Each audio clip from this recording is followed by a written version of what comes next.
Big contracts and bright lights don't make you untouchable, and some NBA stars learned that the hard way. From Paul Pierce barely surviving after being stabbed. September 24th, 2000. Never forget that day. Stabbed 8 times, nearly died. To J.R. Smith getting jumped during a heated street protest. In this video, we're breaking down the wildest moments when NBA stars were caught lacking, starting with Paul Pierce's nightclub nightmare. Listen up, because this story will make you question everything you thought you knew about the truth. Back in September 2000, Paul Pierce was living his best life as a rising Celtics star, probably thinking he was untouchable. Well, reality came knocking with a machete at the Buzz Club in Boston's Theater District, and it wasn't asking for autographs. Picture this: Pierce is socializing, minding his business, when suddenly a group of men decides to turn him into a human pincushion. We're talking about 11 stab wounds to the face, neck, and back, plus getting a bottle smashed over his head for good measure. This wasn't some random bar fight gone wrong. This was attempted murder disguised as a robbery. September 24th, 2000. Never forget that day. Stabbed 8 times, nearly died. The man who would later proclaim himself the Truth was about as prepared for this attack as the Detroit Pistons were for his 2008 championship run. You know, it all started, I was young, hanging out all the time, going to the clubs, and so it was a night when I went in Buzz Club, and I caught myself talking to some young ladies. I'm single at the time. Next thing I know, one of the young ladies, I don't know if it's her dude. I was fighting with 3 guys. Once it was all over with, it's over, I'm standing up. I didn't even know I was being stabbed. Pierce was caught completely off guard, unable to defend himself against the sudden violence that nearly ended his life before it really began. Thank goodness for teammate Tony Batty, who helped him escape to the hospital where emergency surgery saved his career. What makes this story even more incredible is that Pierce somehow played all 82 games in the following season, starting just 6 weeks later. The incident was a stark reminder of the vulnerability of high-profile athletes who think their celebrity status makes them immune to street-level violence. Pierce learned the hardest way possible that when you're caught lacking, your jump shot can't save you. But if you think Pierce's close call with death was shocking, wait until you hear about another player who decided to take matters into his own hands during one of America's most volatile moments. J.R. Smith's protest beatdown. Now, J.R. Smith has always been known for making questionable decisions, but what happened during the 2020 George Floyd protests took Pipe God to a whole new level of street justice. Picture this: it's May 31st, Los Angeles is burning with righteous anger, and J.R. is just trying to mind his business when some knucklehead decides to vandalize his truck. Smith was caught off guard by the sudden vandalism when someone smashed his truck window during the chaotic protests, but instead of filing an insurance claim like a normal person, our boy J.R. decided to channel his inner street fighter and chase down the perpetrator like he was hunting for a Game 7 steal. The whole thing was caught on video, showing Smith delivering a beatdown that would make his 2016 championship celebration look tame. We're talking about kicks, punches, and the kind of raw fury that probably reminded folks why they called him Swish for reasons beyond basketball. Smith was seen chasing and kicking the individual, displaying the kind of aggression usually reserved for defending screens. What makes this situation even wilder is Smith's explanation. On Instagram Live, he basically said, "One of these little broke my window. I chased his ass down and whooped his ass." Real subtle, JR really shows that championship-level decision-making we all know and love. The incident drew mixed reactions, with some fans supporting Smith for defending his property, while others criticized his violent response. Speaking of players making terrible decisions that landed them in legal hot water, our next story involves a former MVP whose problems went way beyond broken windows. Derrick Rose's legal nightmare.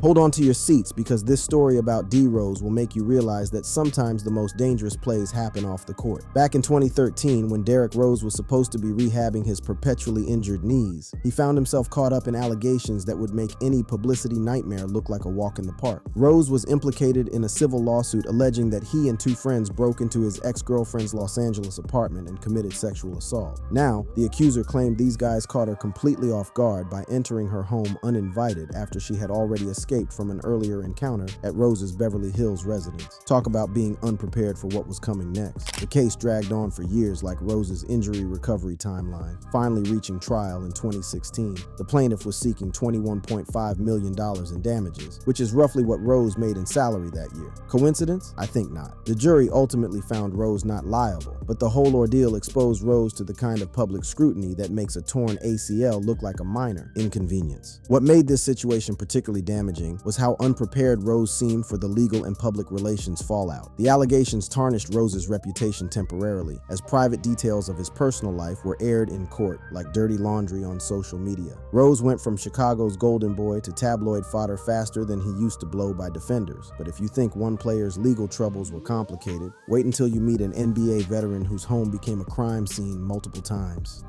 Bobby Portis gets robbed. Sometimes being an NBA player means you're basically walking around with a target on your back, and Bobby Portis learned this lesson the expensive way in November 2024. Picture this. While Portis was probably somewhere discussing his latest double-double or arguing about who has the best eyebrows in the league, thieves were treating his Wisconsin mansion like their personal shopping mall. On November 2nd, 2024, Milwaukee Bucks forward Bobby Portis was targeted in a home invasion at his River Hills residence while he was away, likely at a game or team event. These criminals had the audacity to steal most of his prized possessions, which probably included more than just his collection of vintage headbands. Talk about being caught off guard. Portis was so unprepared for this violation that he had to go public asking for help. What makes this story even more infuriating is that this was part of a string of targeted break-ins against NBA and NFL players, proving that organized crime groups are studying these athletes' schedules better than their own coaches study game film. These thieves are more prepared for heists than some teams are for the playoffs. Portis took to social media like a man who just realized his insurance deductible was higher than his shooting percentage. The whole situation highlighted how vulnerable these high-profile athletes are when their schedules are as predictable as a Shaq free throw attempt. The burglary was embarrassing for Portis, as it underscored his inability to protect his home and possessions. But Portis wasn't the only player to get his home run through like a fast break gone wrong. Mike Conley's game day heist. Here's a story that'll make you never want to attend another sporting event again. Mike Conley Jr., the smooth operating point guard, thought he was just being a good Minnesota sports fan by attending a Vikings game on September 15, 2024. Other grown men were crashing through his home security. Thieves took advantage of Conley's absence, stealing jewelry and other valuables while he was at the Vikings game. These criminals were more organized than Minnesota's fourth quarter offense, timing their break-in perfectly with Conley's public appearance. Talk about being caught off guard. The man was literally posted on social media at the game, basically providing an alibi for the thieves. The incident was part of what authorities are calling a broader pattern of burglaries targeting athletes' homes during games. This was embarrassing for Conley, as it exposed his vulnerability to organized crime exploiting his public schedule. These thieves had better scouting reports on player schedules than most fantasy football managers. What's particularly frustrating about Conley's situation is how professional and calculated these criminals were. They knew exactly when he'd be gone, what they were looking for, and how to get in and out without detection. The NBA issued warnings to players about such targeted crimes, but apparently these alerts came too late for our point guard. Speaking of players who got hit with tragedy that was completely out of their control, our next story involves a future superstar who lost someone close to him in the most heinous way: Chris Paul's family tragedy. Sometimes being associated with basketball success makes you a target, and Chris Paul learned this devastating lesson before he even made it to the NBA. Back in 2002, when CP3 was just a high school basketball prospect with dreams of grandeur, his family was hit with a tragedy that would haunt him forever. Chris Paul's grandfather, Nathaniel Jones, was murdered during a home robbery in Winston-Salem, North Carolina. 5 teenagers targeted the 61-year-old gas station owner, and what they did next was absolutely barbaric. They tied him up and beat him to death, all for some money that probably wouldn't have covered their lunch for a week. The family was completely caught off guard by this violent intrusion. Nobody expects their elderly relative to become the victim of such senseless brutality, especially not over what amounted to pocket change. The incident left a lasting impact on Paul, who channeled the tragedy into motivation, famously scoring 61 points in a high school game to honor his grandfather. What makes this story even more maddening is that the convictions of the perpetrators were later overturned in 2024, adding insult to injury for a family that had already suffered enough. Paul was unprepared for losing his grandfather in such a violent way, and the justice system failed to provide the closure his family deserved. But family tragedies weren't the only way NBA players found themselves in dangerous situations they never saw coming. Kobe Bryant's Colorado scandal. Now we're diving into one of the most controversial moments in NBA history, and it involves the Black Mamba himself getting caught in a situation that nearly destroyed everything he'd built. In July 2003, Kobe Bryant was at the peak of his powers, fresh off another championship, when a trip to Colorado for knee surgery turned into a nightmare that would follow him for years. Bryant was accused of sexually assaulting a 19-year-old hotel employee in Edwards, Colorado, and suddenly, the man who seemed untouchable found himself facing up to life in prison. Talk about being caught off guard. Bryant went from planning his recovery to planning his legal defense faster than he could drain a fadeaway jumper. The case was a media circus that made the Lakers' playoff runs look calm by comparison. Bryant initially lied to police about any sexual encounter until confronted with physical evidence, proving that even basketball geniuses can make terrible decisions under pressure. The man who never backed down from Michael Jordan was suddenly scrambling for answers. What made this situation particularly damaging was how unprepared Bryant was for the intense scrutiny and media coverage. The incident thrust his personal life into the spotlight in ways that made every press conference feel like a cross-examination. Eventually, prosecutors dropped the criminal charge after the accuser refused to testify, but the damage to his reputation was already done. From one controversial Lakers star to another legendary player whose personal life became public entertainment in the worst possible way. Dennis Rodman's domestic drama.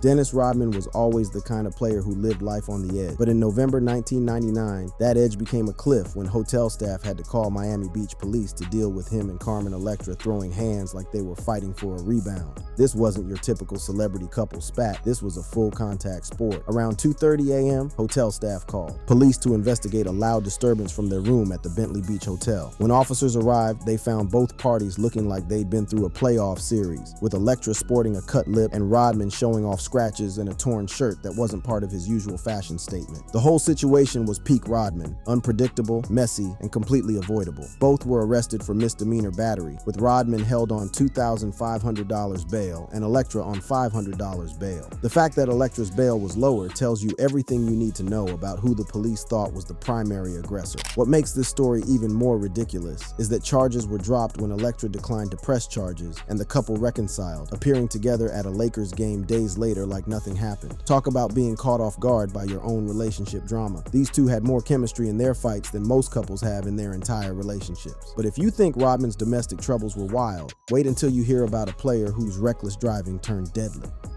Charles Smith's fatal mistake.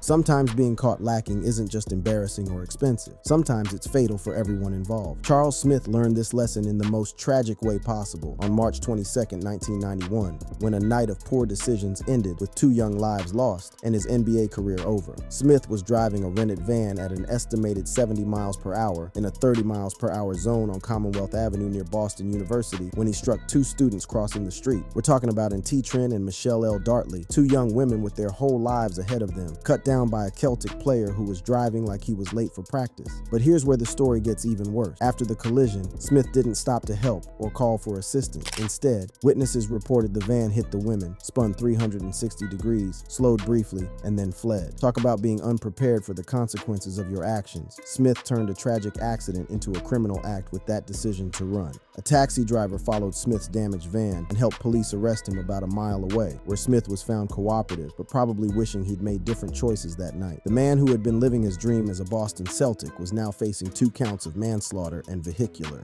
homicide charges. Smith was ultimately convicted and sentenced to 4.5 years in prison, serving 28 months before his release. His NBA career was over, 2 families were destroyed, and all because he was caught lacking basic human decency and common sense. From one shocking incident to another, that would become NBA legend for all the wrong reasons. Latrell Sprewell's chokehold. Picture this. It's December 1st, 1997, and Latrell Sprewell is about to make NBA history, but not in the way anyone expected. During what should have been a routine Warriors practice, Sprewell decided to solve his coaching problems the old-fashioned way, by grabbing PJ Carlesimo around the throat like he was defending against a game-winning shot. During a shooting drill, Carlesimo criticized Sprewell's passing, and when the coach approached continuing to berate him, Sprewell grabbed him by the throat for 7-10 seconds, dragging him backward while teammates watched in horror. This wasn't a heat-of-the-moment bump or shove. This was a full assault on his own coach in front of the entire team. But wait, it gets better. After being pulled away and sent to the locker room, Sprewell apparently decided round 1 wasn't enough. Approximately 20 minutes later, he returned to the practice court and landed a glancing punch to Carlesimo's right cheek, proving that sometimes NBA players really don't know when to quit. The aftermath was swift and merciless. The Warriors terminated Sprewell's 3-year, $23.7 million contract, and the NBA issued a 1-year suspension, the longest in league history at the time. Talk about being caught off guard by the consequences of your own actions. Sprewell went from all-star to unemployed faster than his crossover could break ankles. The incident was reduced to 68 games after arbitration, but the damage was done. Sprewell had shown the world that even professional athletes can lose their minds over criticism, and sometimes being unprepared for your emotions can cost you millions. Speaking of players who made terrible financial decisions, our next story involves someone whose criminal activities were almost too stupid to believe. Reggie Harding's repeat offenses. Ladies and gentlemen, meet Reggie Harding, the man who proved that being 7 feet tall doesn't automatically make you smart. Back in the 1960s, when NBA players weren't making millions and apparently common sense wasn't included in their contracts, Harding decided to supplement his income through the world's most recognizable robbery spree. Harding repeatedly robbed the same gas station in Detroit multiple times, which is like trying to steal from your own mother's purse and expecting her not to notice. In one legendary instance, the cashier reportedly said, "I know that's you, Reggie," during the robbery, highlighting just how unprepared and brazen this man was. Think about this for a second. You're a 7-foot NBA player in Detroit, your own hometown, and you think you can anonymously rob the same gas station multiple times. That's like Shaq trying to go undercover at a Lakers game. Harding was caught off guard by his own recklessness, assuming he could act without consequence due to his status. The man was so unprepared for the concept of being recognized that he basically turned armed robbery into a recurring customer experience. The incidents were both embarrassing, as Harding's identity was easily recognized, and dangerous, eventually leading to his ban from the NBA and a tarnished legacy. Harding's story ended tragically in 1972 when he was murdered at age 30, but his gas station robberies remain one of the most bizarrely amateur criminal careers in sports history, from amateur hour robberies to professional level stupidity. Antoine Walker's home invasion. July 9th, 2007 was supposed to be just another summer day for Antoine Walker, probably planning some off-season workouts or counting his money. Instead, it became the day he learned that being a rich athlete means you're basically wearing a target on your back at all times. Walker was sitting in his Cadillac Escalade in his garage when 3 masked men with handguns suddenly ambushed him, ordering him out of the vehicle like they were calling a timeout in the final seconds. Talk about being caught completely off guard. The man was literally in his own garage and still wasn't safe from criminals who had been watching his movements. These weren't your typical smash and grab thieves either. The robbers forced Walker and his assistant into a walk-in closet, bound them with duct tape, and stole a briefcase containing $10,000 to $20,000 in cash, plus 16 custom watches. They even took his Mercedes CL 550, though they had to come back and ask Walker how to start the keyless ignition system, proving that even criminals can be unprepared for modern technology. What makes this story particularly infuriating is how organized and calculated the whole operation was. The robbery occurred at Walker's $4.1 million River North townhouse, suggesting these criminals had done their homework better than most NBA scouts. Walker was completely unprepared for this level of planning and violence. 4 suspects were eventually arrested and convicted, but not before they struck again at Eddie Curry's home just weeks later, proving that NBA players were being targeted in what amounted to a coordinated crime spree. Speaking of being targeted by the same criminal organization, our final story proves that sometimes lightning does strike twice. Eddie Curry's nightmare continues. Just when you thought the Antoine Walker robbery was bad enough, along comes Eddie Curry to show us that these criminals weren't done with NBA players. On July 28, 2007, less than 3 weeks after hitting Walker, the same group decided to run it back like they were going for a championship repeat. 3 masked robbers entered Curry's Burr Ridge mansion through an unsecured entry point while he was with his wife, their infant child, and an employee. But here's where it gets really twisted. One of the robbers actually referenced the Walker robbery, telling Curry, "Don't be like Antoine Walker," proving these criminals were more organized than most NBA front offices. The whole family was completely caught off guard and unprepared for this level of violation. The intruders restrained Curry, his wife, their child, and the employee with duct tape, turning what should have been a safe family night into a traumatic hostage situation. These weren't random burglars. They were professional criminals running plays like they had Phil Jackson drawing up the schemes. The robbers stole approximately $10,000 in cash and jewelry before fleeing, leaving behind a family forever changed by this violation of their safety and security. What makes this even more disturbing is that the criminals had clearly staked out the property the day before, proving they were more prepared for this crime than Curry was to defend against it. The same suspects from the Walker robbery were eventually convicted, bringing some justice to both families. But the emotional scars from being so thoroughly caught off guard by organized criminals would last much longer than any prison sentence. These 14 stories prove that when you're in the public eye and making millions, being prepared isn't just about your next game. It's about surviving the dangerous world that comes with fame and fortune. That's all for now, folks, and thanks for tuning in. To enjoy more of such content, please click on the card showing on screen.